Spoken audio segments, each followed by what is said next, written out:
நான் வேண்டுமென்றே எல்லா தேர்வுகளிலும் ஃபுல் மார்க்ஸ் எடுத்தேன்.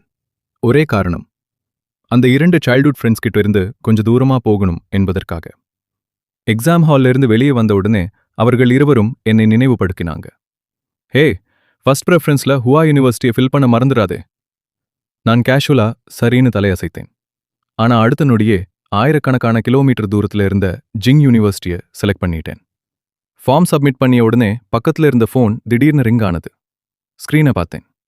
ஜிங்னியன் லைஃப் டைம் கார்டியன்ஸ்னு பேர் வைத்திருந்த குரூப்ல புதிய மெசேஜஸ் வந்திருந்தது. பேர் இன்னும் 3 பேரோட குரூப் மாதிரியே இருந்தது. ஆனா இப்போ அதுல 4 பேர் இருந்தாங்க. Song ஜிங்னியன் message அனுப்பியிருந்தான். ஹே, நான் ரிசல்ட் செக் பண்ணிட்டேன். ஈஸியா ஹுவா யூனிவர்சிட்டி கிடைச்சிடுச்சு. ரொம்ப ஹாப்பியா இருக்கு. இனிமேலும் எல்லாரோட கிளாஸ்மேட்டா இருக்க போறேன். ப்ளீஸ் என்னை கவனிச்சுக்கோங்க. ஆனா மெசேஜின் கடைசில அவன் டேக் பண்ணியது சுமெங்யாவையும் கின்ஹீவையும் மட்டும். என்ன இல்லை. சும்மென்யா உடனே ரிப்ளை பண்ணினாள். உனக்கு எப்போ ஹெல்ப் வேணும்னாலும் நான் ஃபர்ஸ்டா உன் பக்கத்துல இருப்பேன். கெக்கினீவும் உடனே எழுதினாள். Same here. காலேஜ் ஃபர்ஸ்ட் டேலேயே முழு கேம்பஸ்க்கும் தெரியணும் நீ இந்த யங் லேடியோட ப்ரொடெக்ஷன்ல இருக்கேன்னு. அதுக்கப்புறம் 3 பேரும் சேர்ந்து சாங் ஜின்னியனாக்காக செலிப்ரேஷன் பார்ட்டி பிளான் பண்ண ஆரம்பிச்சாங்க. முழு சாட்ல நான் ஒரு மெசேஜ் கூட அனுப்பல. அதை விட மோசமா யாரும் என்ன நோட்டீஸ் கூட பண்ணல. ஃபோன் ஸ்கிரீன்ல மின்னிக்கிட்டு இருந்த அந்த குரூப் நேம் இப்போ என்ன பார்த்து கேலி பண்ற மாதிரி தோணுச்சு. நானும் சும்மென்யாவும் கின்ஹீவும் சின்ன வயசுல இருந்தே சேர்ந்து வளர்ந்தவங்க. நாங்க ஃபர்ஸ்ட் டைம் சந்திச்ச நாளிலிருந்தே அவங்க 2 பேரும் என்னை விட்டு ஒரு நிமிஷம் கூட பிரிய விரும்பல.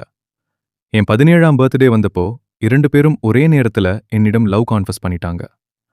நான் யாரை சூஸ் பண்றதுன்னு முடிவு பண்ண முடியல. ஹானஸ்டா சொல்லணும்னா அந்த வயசுல ரிலேஷன்ஷிப்ல போகணும்னு கூட எனக்கு விருப்பம் இல்ல. நான் மறுக்க போன நேரத்துல அவர்கள் 2 பேரும் அவசரமா என் கையை பிடிச்சாங்க. எங்களுக்கு கொஞ்சம் டைம் கொடு. யூனிவர்சிட்டி ஃபர்ஸ்ட் டேல உன் ஆன்சரை சொல்லு. அவங்களோட குரல் கிட்டத்தட்ட கெஞ்சற மாதிரி இருந்தது. நான் யாரையும் ஹார்ட் பண்ண விரும்பல.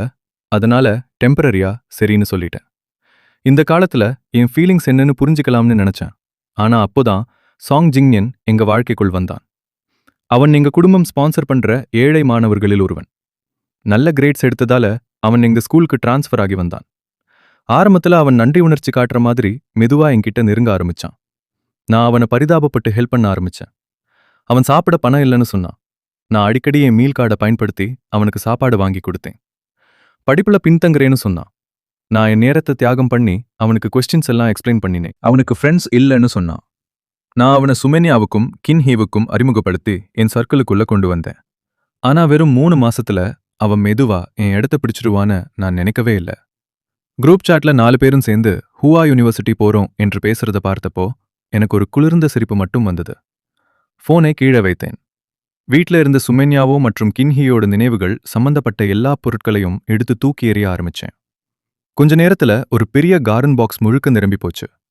அதை கார்பேஜ் ஏரியாவிற்கு கொண்டு போய் போடுறதுக்காக கீழே இறங்கினேன். அந்த நேரத்துல பாட்டி முடிச்சிட்டு திரும்பி வந்த சுமென்யாவும் கின்ஹீவும் எதிரே வந்தாங்க. அவங்களோட பார்வை நேரா அந்த வெள்ளை வெயில் மேல விழுந்தது. சின்ன வயசுல நாங்க ஹவுஸ் விளையாடுவோம். அப்போ இந்த 2 பேரும் எப்போதும் என் பிரைட் ஆகணும்னு சண்டை போட்டுக்கிட்டே இருப்பாங்க. இறுதியில் அவர்கள் இருவரும் கொடுத்த வெயில் ஐயும் நான் வைத்துக்கிட்டேன். அதுக்கப்புறம்தான் அந்த சண்டை முடிஞ்சது. ஆனா அப்போ கூட அவர்கள் சொன்னது இன்னும் ஞாபகம் இருக்கு. எதிர்காலத்துல கல்யாணமானா இன்னொருத்தியோட வெயிலை தூக்கி எறியணும். அப்போ நான் இன்னசென்ட்டா கேட்டேன், நான் பெரியவனான பிறகு உங்க இருவர்ல ஒருத்தியைத்தான் கல்யாணம் பண்ணிக்க போறேன்னு உங்களுக்கு எப்படி தெரியும்? அதை கேட்ட உடனே அவர்கள் 2 பேரும் கோபப்பட்டாங்க.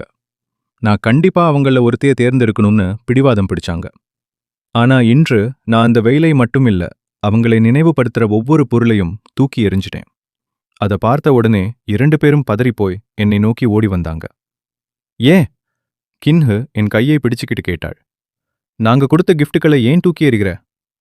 இன்னும் அந்த விஷயத்துக்காக கோபமா இருக்கியா? ஆமா, நாங்க உன் வீட்டோட பாஸ்வேர்டை ஜினியனுக்கு சொன்னோம்.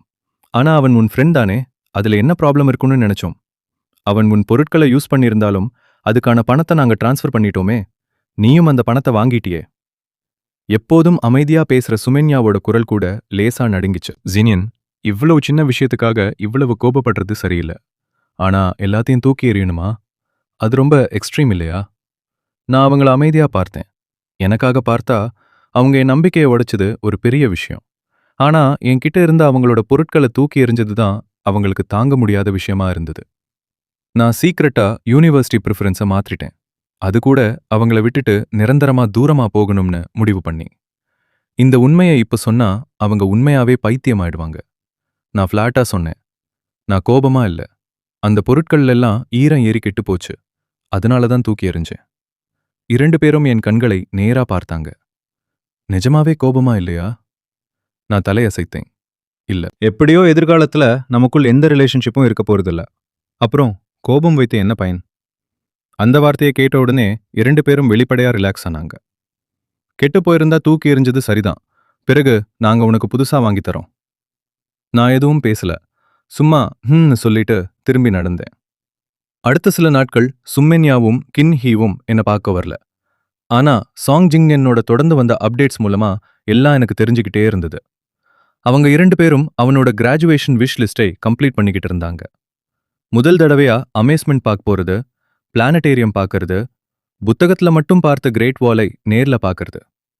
அவன் போன ஒவ்வொரு இடத்துக்கும் அவங்க கூடவே இருந்தாங்க. நான் அந்த போஸ்ட்களை எல்லாம் பார்த்தேன். சில சமயம் கேஷுவலா லைக் கூட போட்டேன். அப்படி இருக்கும்போது ஒரு நாள் ஜிங் யூனிவர்சிட்டியில இருந்து என் அட்மிஷன் லெட்டர் வந்துச்சு. அதை நான் உள்ள வச்சு முடிச்ச உடனே டோர் பெல் ஒலிச்சுது. கதவை திறந்தேன். வெளியே சுமன்யாவுக்கும் கின் ஹீவும் நின்னுக்கிட்டு இருந்தாங்க. ஷின்ஷியன், எங்களோட அட்மிஷன் லெட்டர் வந்துச்சு. உன்னோடது வந்துச்சா? வா, சேர்ந்து வாங்கிக்கிட்டு போலாம். நான் அமைதியா சொன்னேன். தேவையில்ல, என்னோடது ஏற்கனவே வந்துருச்சு அப்படின்னு சொல்லிட்டு கதவை மூட போனேன். ஆனா சுமன்யாவோ அவசரமா கதவை பிடிச்சுக்கிட்டா. ரொம்ப சீக்கிரம் மூடாதே, நான் ரெஸ்டாரண்ட் புக் பண்ணியிருக்கேன். வா, எல்லாரும் சேர்ந்து டின்னர் சாப்பிட்டு செலிப்ரேட் பண்ணலாம். வேண்டாம், இன்னும் சில நாட்கள கிளாஸ் ரியூனியன் இருக்கே, அப்போ பார்த்துக்கலாம். நான் திரும்பி பார்க்காமலே கதவை மூடிட்டேன். வெளியே நின்னிருந்த 2 பேரும் கன்ஃபியூஸ்டா ஒருத்தர் பார்த்துக்கிட்டாங்க. 3 நாட்களுக்கு பிறகு கிளாஸ் ரியூனியன் நடந்தது. நான் உள்ள நுழைந்த உடனே பல கிளாஸ்மேட்ஸ் என் பின்னாடி எட்டி பார்த்தாங்க. பிறகு ஏமாற்றத்தோட, அச்சின்யன், கின் பியூட்டியும் டாப் ஸ்டூடெண்ட்டும் எங்க? அவங்க எப்போதும் உன் பின்னாடியே சுற்றுவாங்களே, அதான் கேட்குறோம் இன்னும் சொன்னாங்க. நாங்க 3 பேரும் ஹுவா யூனிவர்சிட்டியில் செலக்ட் ஆயிட்டோம். முதல் நாள் நீ அவங்க 2 பேர்ல ஒருத்தைய தேர்வு பண்ணணும். யாரை தேர்வு பண்ண போற? நான் பதில் சொல்ல போறதுக்குள்ளேயே எப்போதும் என்ன டார்கெட் பண்ணிக்கிட்டு இருந்த சில பேர் சிரிக்க ஆரம்பிச்சாங்க. இவனுக்கு இன்னும் ஏதாவது ஆப்ஷன் இருக்கா? சுமங்யாவும் கின்ஹேயும் இப்போ சாங் ஜிங்கேனையே அதிகமா விரும்புறாங்க. இவ்வளவு தெளிவா தெரிஞ்ச பிறகும் உங்களுக்கு இன்னும் புரியலையா? அதுக்கப்புறம் முழு குழுவும் சிரிப்புல மூழ்கி போச்சு. நான் கோபப்படுவேன்னு அவங்க நினைச்சாங்க. ஆனா நான் அவங்க பக்கம் ஒரு தடவை கூட திரும்பி பார்க்கல. அதனால அவங்களோட கிண்டலும் இன்னும் அதிகமாச்சு. ஆனா நான் அமைதியா உட்கார்ந்தே இருந்தேன். அந்த நேரத்துல தான் பிரைவேட் ரூமோட கதவு திறந்தது.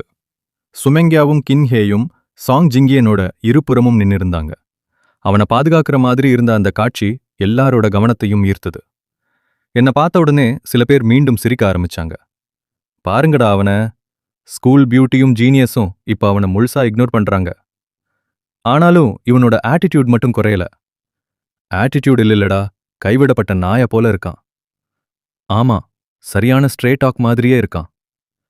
நிலைமை மோசமா போகிறத பார்த்த கிளாஸ் மானிட்டர் உடனே தலையிட்டான். சரி, எல்லாரும் உட்காருங்க, ரீயூனியன் ஆரம்பிக்கலாம். அதுக்கப்புறம் நடந்த முழு நிகழ்ச்சியிலும் அந்த 3 பேரும் சாங் ஜிங்கியனைத்தான் சுத்தி கவனிச்சாங்க. முந்தைய விஷயங்களாலோ என்னவோ ஒரே ஒரு தடவை கூட என்னை பார்த்ததில்லை. நான் மட்டும் ஒரு மூலையில அமைதியா உட்கார்ந்து பழத்தட்டு சாப்பிட்டுக்கிட்டு இருந்தேன். என் முகத்தில் எந்த மாற்றமும் இல்லை. கொஞ்ச நேரத்துக்கு பிறகு யாரோ ட்ரூத் அண்ட் டேர் விளையாடலாம் என்று சொன்னாங்க. எனக்கு அதுல கலந்துக்கணும்னு விருப்பமே இல்ல. ஆனா கட்டாயப்படுத்தி என்னையும் சேர்த்துட்டாங்க. சில ரவுண்டுகளுக்கு பிறகு நான் தோத்துட்டேன். சினியன், உன்னோட ஒரு சீக்ரெட்டை சொல்லு. நான் மனசுக்குள்ள லேசா சிரிச்சேன். அதுக்கப்புறம் சுமெங்யாவையும் கின்ஹேயையும் பார்த்துக்கொண்டு மெதுவா சொன்னேன். யூனிவர்சிட்டி ஆரம்பிக்கிற நாள்ல நான் 2 விஷயங்களை நிரந்தரமா தூக்கி எறிய போறேன். என்னோட வார்த்தைகளோட உண்மையான அர்த்தம் யாருக்கும் புரியல. அவ்வளோதானா? இதுவும் ஒரு சீக்ரெட்டா? சரி, இந்த தடவை விடுறோம். அடுத்த தடவை நல்ல பதில் சொல்லணும். நான் அமைதியா தலையசைத்தேன். ஆனா துரதிருஷ்டவசமா அடுத்த ரவுண்டிலும் நான் தான் தோற்றேன். உடனே முழு அறையும் சத்தத்தால நிரம்பிடுச்சு. இந்த தடவை சினியனை எளிதா தப்பிக்க விட மாட்டோம். இவ்வளவு பேர் இருக்கோம், நேரடியா கேட்கலாமே. சுமெங்யாவும் கின்ஹேயும் இருக்காங்க. அவங்க 2 பேர்ல யார கேர்ள் ஃப்ரெண்டா தேர்வு பண்ண போற? அந்த கேள்வி கேட்ட உடனே முழு அறையும் திடீர்னு அமைதியாயிடுச்சு. எல்லாரும் கழுத்தை நீட்டி என் பதில எதிர்பார்த்து பார்த்தாங்க. சுமெங்யாவோ பதட்டத்தால தொடர்ந்து தண்ணி குடிக்க ஆரம்பிச்சா. கின்ஹேயும் வேற மாதிரி இல்ல. அவளோட கைகள் அவ்வளவு இறுக்கமா முடிச்சிருந்தது, ஒரு நொடியும் தளரல. நான் அவங்க 2 பேரையும் பார்த்தேன். லேசான ஆச்சரியம் ஏற்பட்டது. இப்போ அவங்களோட உலகமே சாங் ஜிங்கேனை சுற்றி தான் சுழலுது. ஆனா இன்னும் என்னோட பதிலுக்காக இவ்வளவு பதட்டப்படுறாங்க. என்னோட உதட்டில் குளிர்ந்த சிரிப்பு ஒன்று தோன்றியது. நான் பதில் சொல்ல வாயை திறந்த அந்த நொடியில் திடீர்னு சாங் ஜிங்கேன் உரக்க கத்தினான். அறையிலிருந்த எல்லாரும் அவன் பக்கம் திரும்பி பார்த்தாங்க.